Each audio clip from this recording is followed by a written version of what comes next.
imagine that the most powerful people in the world are listening to this podcast.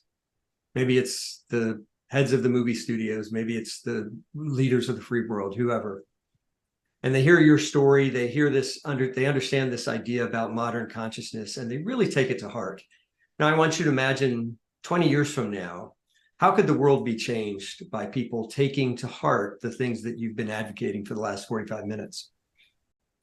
Well, that's the piece. I haven't figured out what I call the big modern consciousness yet, because I really do plan to impact the world somehow. And I think it is through education. I think it's through education and practice and having good examples. I think until people, I think the impact would be getting them out of their comfort zone and to realize that there are many, many different perspectives in this world, and there aren't necessarily a right answer. We have to accept other people. We have to compromise, not on our core values, right? Not on the things that are really, really meaningful to us.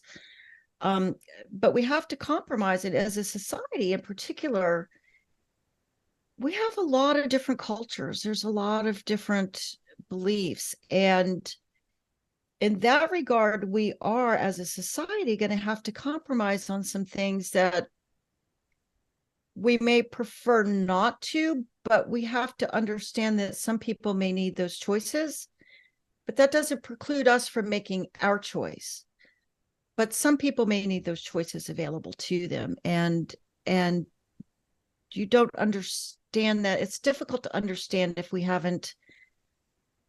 It's an old adage, right? Unless we've walked in somebody else's shoes, right? But I think that's where the compassion comes in, and I think that's what I'd like to see: expanding the education, the compassion, and our willingness to not be so steadfast in our beliefs, because they may not be the right beliefs, right?